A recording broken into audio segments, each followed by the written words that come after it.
So, what do you suppose today's delicious rant will be? Well,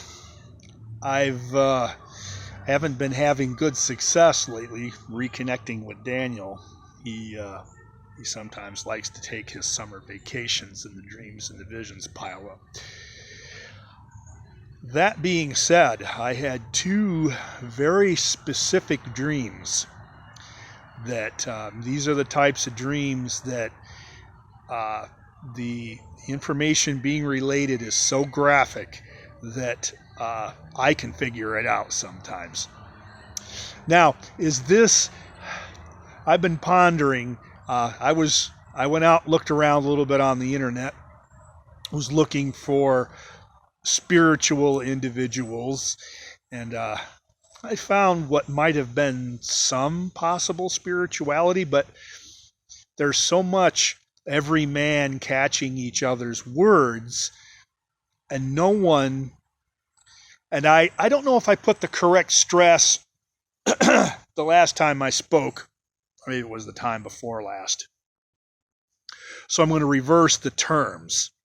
The scriptures are not the logos. I'm reversing those terms because the emphasis is on the logos, the spoken word of Yahuah. The scriptures that the masses have today are edited, translated, altered, redacted, corrupted, proper nouns, many of them removed. That's why you don't know, that's why the masses don't know the four different L's, the Yahuahs, Yahuah Al Shaddai, Yahuah Al Ehim, Yahuah Al Elyon, Yahuah Al Olam. You can tell somewhat because they were somewhat honest. I believe it was Genesis 47, where I was talking about where Yahuah shows up, the house of Yahuah, Yahuah Al Shaddai and Yahuah Al Olam, that house shows up to talk to Abraham. I believe it's Genesis 47:22, roughly. I could be wrong, but I was looking it up and revisiting it to make sure, try, tell you some more of the proper addresses. Where it should be, Yahuah Al Shaddai said, "Walk before me and be thou perfect." And Yahuah Al Olam said, I'm going to give you a more correct version if I see if I can get it all in order here. And I'm still omitting pieces and parts of it, but it should read something like this. In the 90th or 99th year, whichever it was, of Abram's age, because he was Abram at that point, Yahuah Al Shaddai appeared unto him and said, "Walk before me and be thou perfect, and I will," future tense, "make my covenant with you."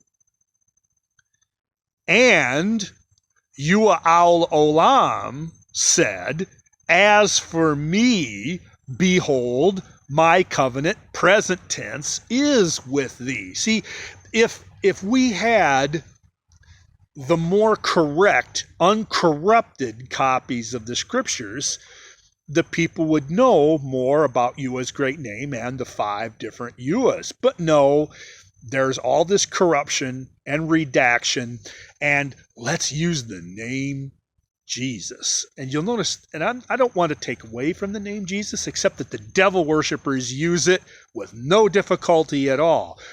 But they really have this thing for not using Yahuah's great name. So why is it that 2 of the really staunchest groups of the global devil worshippers, the synagogue of Satan, will use Hashem, and the papists come out with their edict 21 years ago, as I remember correctly, I saved it off the internet, in 2002, as I believe, due to the works of Carol Leonard Page, starting in the late 80s and going into the 90s, and in the early 2000s. I met him in spring of 2000 and summer of 2002, I think it was. Thanks to the works of Carol Leonard Page, restoring at least the basic knowledge of the name of Yahuah, or Yahweh, to the masses. And of course, then people are like, yeah, that's what's really there. Anybody can just look in a Strong's Exhaustive Concordance, any of them, or any interlinear, or any, see the Tetragrammaton, Yod He Vav He, and go, hey, look, that's a proper noun. And what is this the Lord garbage? And so there was this big popular uprising, I assume, confronting the papists. And the papists are like, nope. We're going to come out with a papal edict based upon papal infallibility that no Yahweh. We're not going to use the name Yahweh. Nope, we're going to stick with our lie, the refuge of lies. Yeah, the overflowing scourge, the hail shall sweep away the refuge of lies. Your covenant with death and with hell you're in agreement shall be disannulled. Day by day you shall be trodden down by it. I want to make sure I remind you of your future. So anyway, there's no word of Yahuah. There's just this constant, everybody, every person, they're always referring to what somebody else said. No one, well, they're all referring to what somebody else said on earth. Referring to who is speaking directly, present tense, the now word of Yahuah. They aren't doing it. They aren't doing, and well, really, they can't. They can't. Yahuah is not talking to them. Yahuah, all the Yahuahs have cut them off. The clowns and the fools of earth, the clergy and the devil worshippers alike, because most of the clergy are devil worshippers, they have been cut off from all the gods. All they have left is their can of demons. The can of demons that's filling up the United States, the cage and a hold of every evil and unclean spirit and hateful bird. And that's on my list to speak with Daniel and have him give me the knowing, the dispelling of doubts, the dissolving of described in the book of Daniel how the spirit of the holy gods is in him. Is the dissolving of doubts and the showing of dark sentences. Yeah, that's his gift. I get the sentences, I get the dark sentences, but it's the other half. Yahuah has taken what he gives individuals and he split it, because for all of it to be in one individual is something that apparently has not worked well for Yahuah in the past. Let's put it this way. I'm guessing that because Daniel described to me what it would be for an individual to have what he and I have. I have half, he has half. I have the seeing part, he has the knowing part. And he told me if both of those abilities were in the same individual, he described it as, anyway, it might be classified, so I'm not going to quite say exactly what he told me. But suffice to say that it's wow. Anyway, so I happen to be, I'm dancing around all over the place on different topics here, but I think I'll complete them all. So I was out looking on the internet for any possible neurons clicking, and I came across one of the ones that I do not like, Joel Osteen, one of the smiley, happy face Satanists, as I call them, that's always promising you good things, good feelings, and everything you could want, and no problems and difficulties, and God's going to do this for you, and God's going to do that for you. And it was probably, as of this recording, 2 months ago, 6 to 8 weeks ago, train cars of provision. That was this message. God's just going to gives all these gives. Gives me that. Gives me that. This communist steal everything. Another segue. I pondered why it is that these thieving, lying, death merchant murderers give some stuff away. And I think there's a spirit world aspect that they can't just take everything. There's something like maybe a type of an inverse tithe where They come along and they steal everything from you. Then they give a little bit of it back to you. They don't have the right to really anything that they have. They're lying, thieving, murdering death merchants. And they raise armies to go and steal anything and everything everywhere.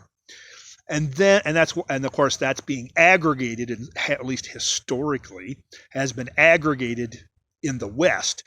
Primarily the biggest aggregation, the United States, the daughter of Babylon. So the masses want to come and live in the treasure pile of aggregation in the daughter of Babylon, where you just sit and live off the gibs. Gibs me dat. All the gibs. That's an internet slang for I use the bigger and longer terms, but I use them both. The wealth redistribution, the transfer payments, the living large.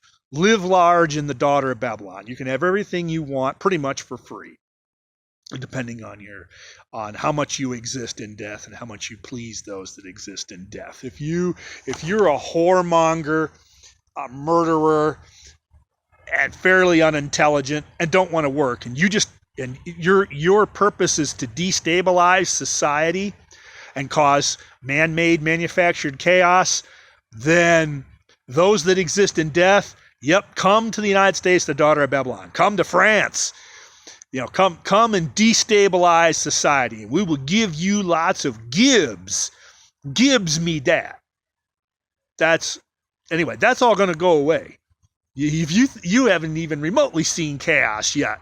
When all the gibs stop, I've discussed that already. When all the gibs me dat, there's no more gibs me dat, then you're really going to see chaos.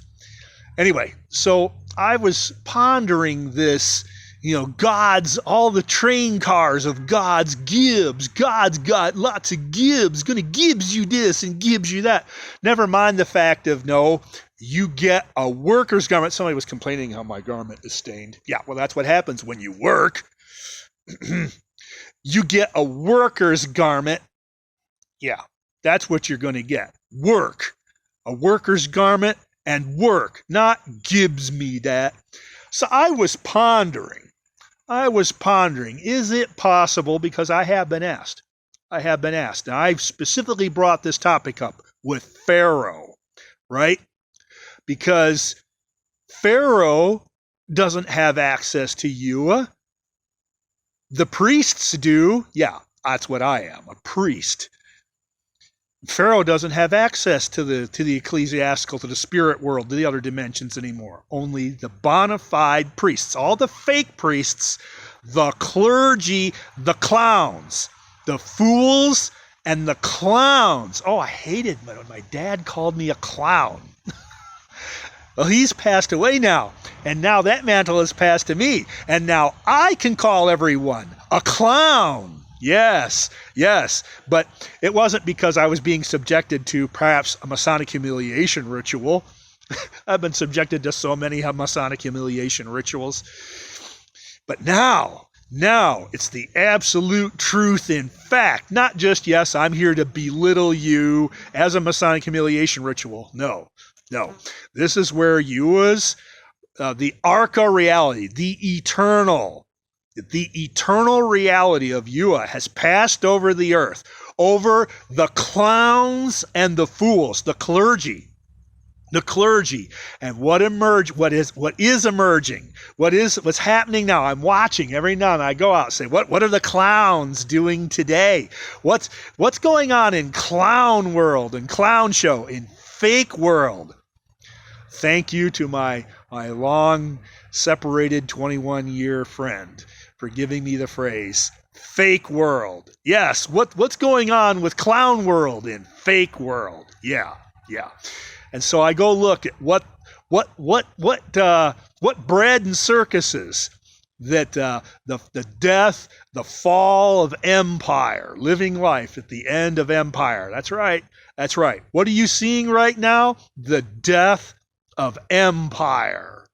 Yes.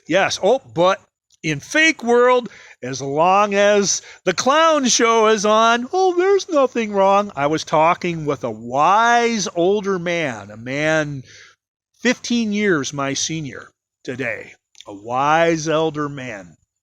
And we both see the fall of empire. It's like, hey, I've noticed the food supply is decreasing. The supply of food is dramatically decreasing, and the supply of financial resources cut in half. Cut in half. That's right. Now, the masses that are pecking at their scrying mirror, peck, waiting for their next burst of stimulation. It's like a burst of stimulation. I have another friend of mine told me about this movie.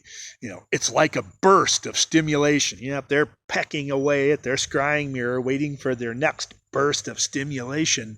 What happens when your scrying mirror and your mobile device and your, all of a sudden goes, DNS failure, no internet connection? In fact, Pharaoh said that to me. When the internet goes down and all the phones stop working, all the scrying mirrors, he would laugh and say, the real zombie apocalypse will begin. Now, that's their man-made chaos. Their man-made chaos.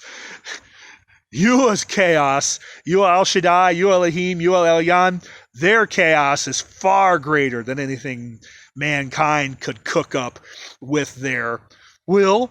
We're going to suspend the operation of your scrying mirror, your titillating stimulation of your next hunt and peck for your next burst of stimulation. I kind of got that from my one of my sons concerning one of my granddaughters who was given a tablet and it didn't have internet access, and she made this. It doesn't work because it's not connected to Fantasyland. Those weren't, that was all her except the Fantasyland part of it. So train loads, train cars of provision. And I thought, are these lying, child human sacrificing, fecal matter shit covered butt buggerers, fudge packers, and worse? I could go on and on and on what they are. Are they actually copying me and rechanging it? See, because I had a dream. Yeah, I saw a train with train cars. Yeah, it was all the power beings coming. All of the power reality is coming to bring destruction and death upon the earth. So what are the death merchants going to do? Oh, no, we're gonna change that. Still to be train cars full of provision. Human sacrifice provision? Are they copying what I'm saying because I'm the only one that's talking present tense for the gods? I don't apologize for that. The gods, plural. Psalm, what was that? 68:2? Do I have that right? Yahuah Al Shaddai standeth in the council of the mighty and judgeth amongst the gods. Was it Psalm 68? No. 68. Anyway, I looked up the previous address. 7 verses long. 7 verses long. Or is it 72? Psalm 72. 82? 82? 82, 7 verses. I think it's 82. Psalm 82, 7 verses. There's no one. So the different groups, the Eternals, the Morai, the Fates, the Furies, that's one group, loosely. There's 3 gods there, and depending on their orientation, turned around, there's your 180 degrees, the Furies poured out. Yeah. So there's your Eternals, the I Am, the Breath, and the Word. There's your Eternals. Then there's the Els, Yahuah Al Shaddai, Yahuah Al Ehim, Yahuah Al Elyon, Yahuah Al Olam. There's a group of gods. Then you've got the archangels, Archangel Yahuah, this one unique creature that's both a creator as well as in the lineup, because everything is spirit. So it's just unique that we have 14 created beings, the chaos side of Erebus in the Hexkaiadeki entity, and then we've got this, I guess, where it's a balance. We've got the absence of everything and the presence of everything, because that breath, that spirit reality, is the ultimate presence of everything. That was that interesting saying. I've got to copy it and paste it in from the AI supercomputer when I was asking it questions. Is the most absolute existence.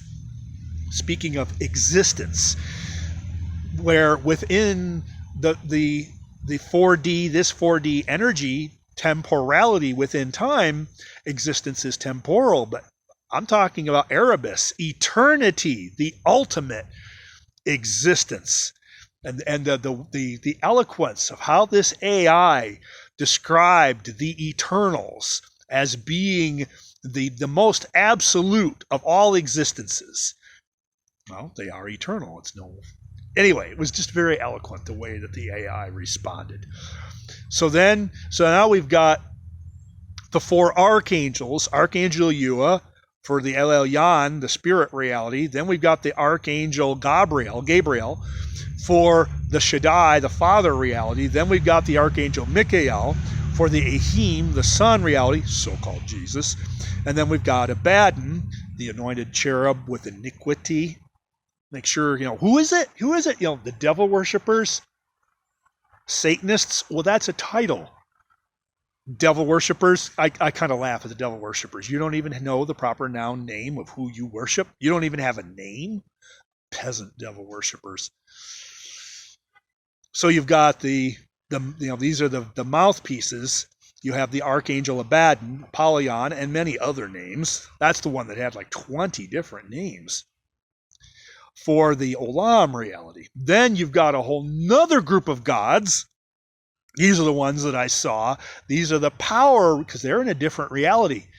They're not arca beings, they're power beings. They're on the other side of the universe. Instead of deep within the earth at the event horizon, across the event horizon, across time, across this eternal boundary, in the eternal arca reality, with the substance of arca, with arca beings, the 8 arca beings, the arca power beings, which are the L's, and the arca only beings, which are these archangels. Now we got these power beings, another group of gods, over in the Olympus Asgard reality, the ethereal power reality at the far edges of the universe, way on the other side of things. Another group of 4 gods, the man seraph for the spirit reality, the El Elyon reality, the eagle seraph for the Shaddai, the father reality, the lion seraph, your clue that Yusha, the lion of the tribe of Yehuda, that lion, there's your clue of another god, that lion.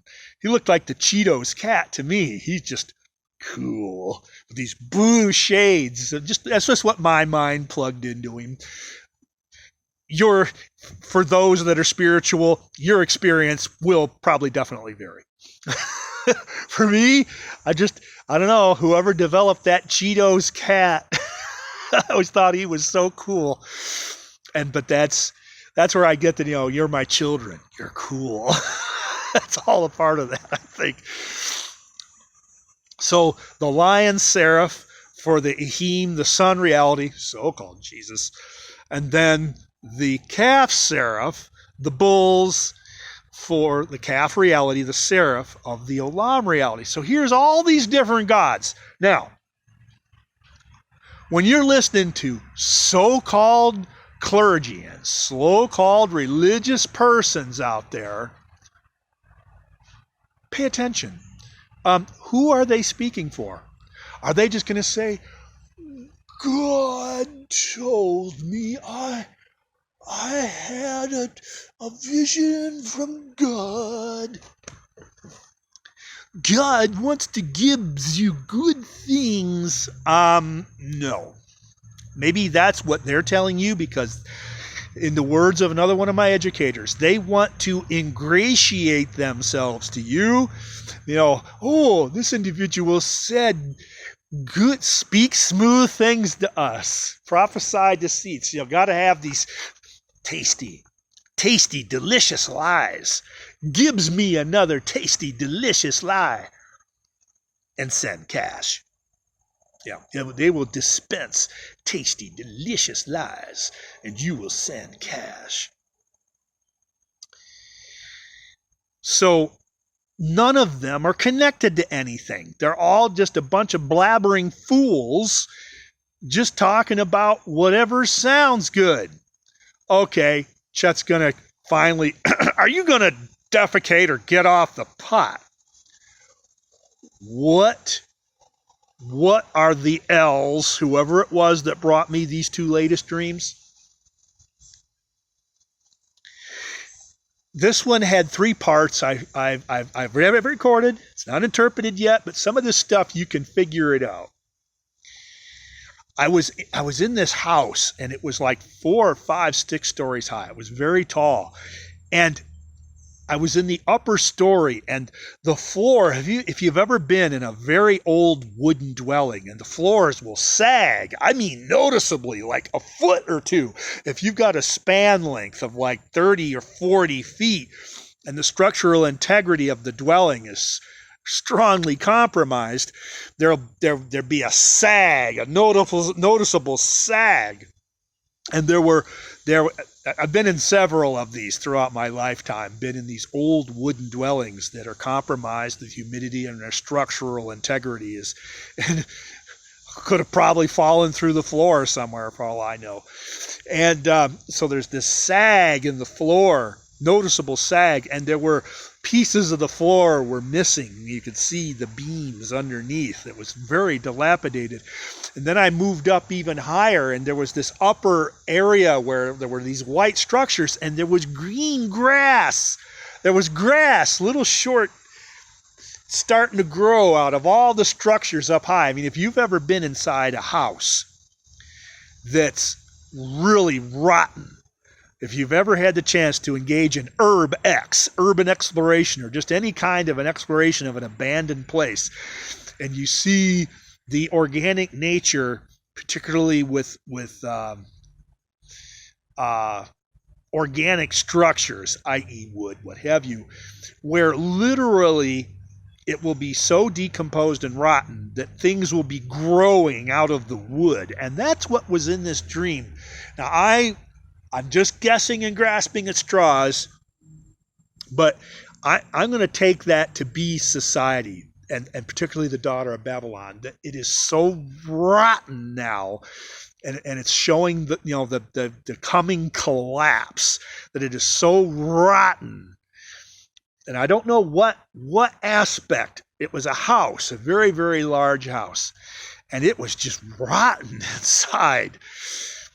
Then there was a scene change. That was the second scene. The third scene was nightmare fuel. But, well, that's if you're not used to this kind of thing. Chet's really used to this kind of stuff. So there really isn't hardly anything that the elves, the gods, can come and say to me that's going to really scare me anymore, because I've pretty much just about seen it all. I've just about seen it all. What did I see? I was in this, it was outside somewhere, a very murky place, fog, no trees, no grass. What did I see? Corpses. Dismembered corpses. I cannot ever recall a dream. Ever. I have, it's been probably, I'd have to go back through my dream log, but I can't recall a dream. There was just blood everywhere, a big frickin' gigantic puddle of blood, like a ditch. It was this low spot, just a little pond of blood, like 3 feet wide, 5 or 6 feet long, of just blood, just liquid, a gigantic puddle of liquid blood, and then just blood scattered all over the place, like in stone or whatever. And then I saw 2 heads cut off of 2 guys, and I'm being somewhat generic because there are more details, but I'm not going to share those details until I come forth with the interpretation, what Daniel's told me. But man, when you see death, when you see carnage and destruction and death, I'm being hailed. Anyway, so hang on, wait. Anyway, so I There were 5 dismembered corpses with no heads and no bodies. I have never seen anything like that in a dream. Have I seen that in a horrific place like 4chan? Yes. And so once you have that image in your mind, then when Yahuah speaks to you, and you have this gigantic library, which I do. I have a gigantic library of all sorts of information and knowledge and images and things. So what did my mind plug in? Dismembered corpses of the Mexican cartels and the bloody, horrific slaughters that go on down in Mexico and Central America, where they will chop bodies up and bring up a steak rack truck. And I counted 2 steak rack trucks that dumped off 36 bodies. These pictures, this was like 10 years ago. They'll kill off 3 dozen people, chop their bodies up, load them up onto steak rack trucks, and come and dump them off in the middle of town and say, "Hi, this is our calling card," with a great big fricking sign. They've been doing that. Oh, but you're not supposed to know that. The children, those that will know, don't scare the children.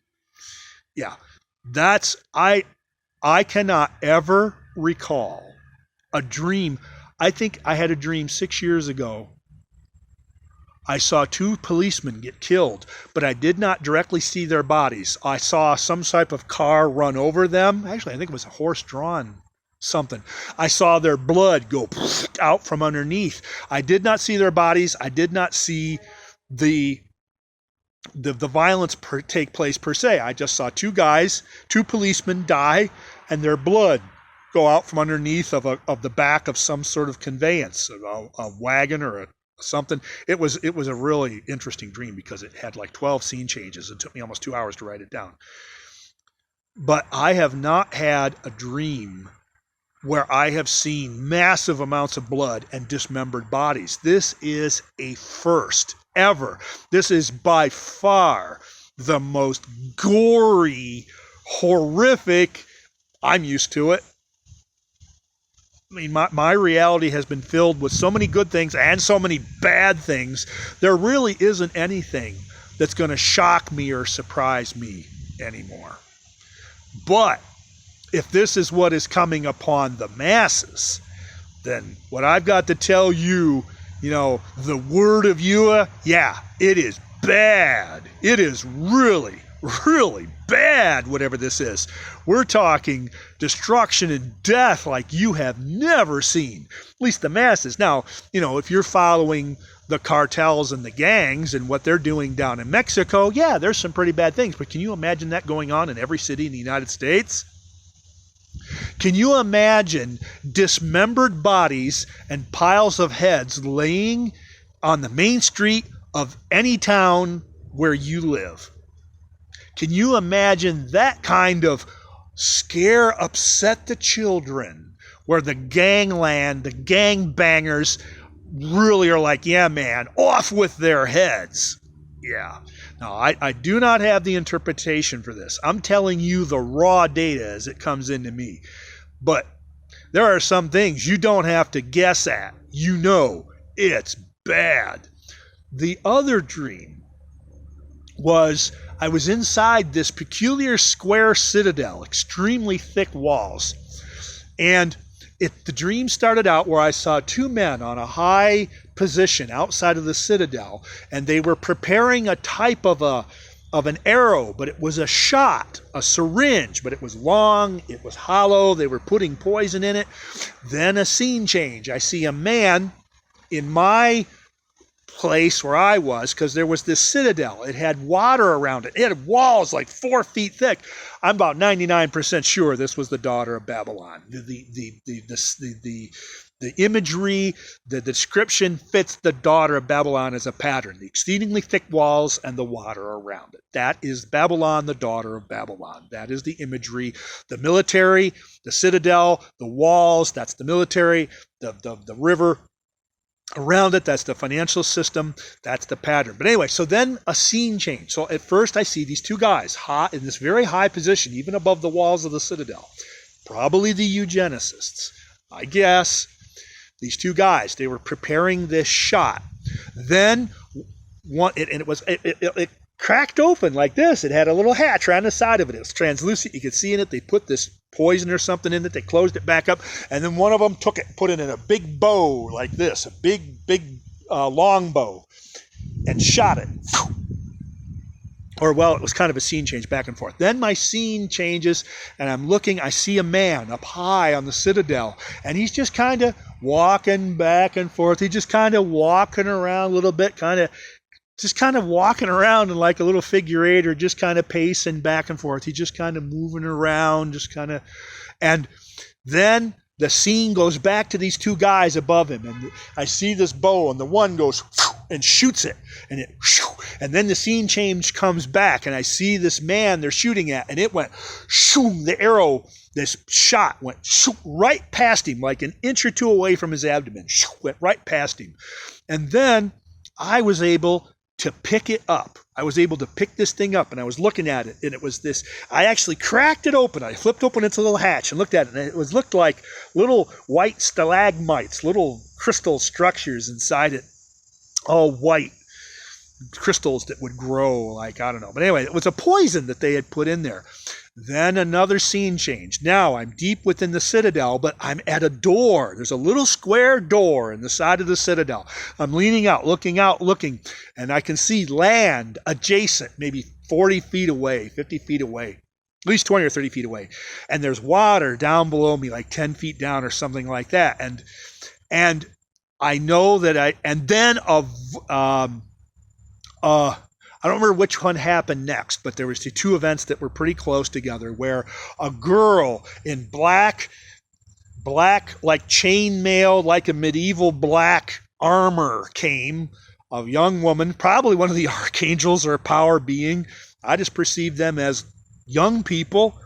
She came and brought a great big strong box, boom, a big black strong box, boom, and dropped it down, that I was supposed to leave and a few people with me, and she brought this strong box to take with me.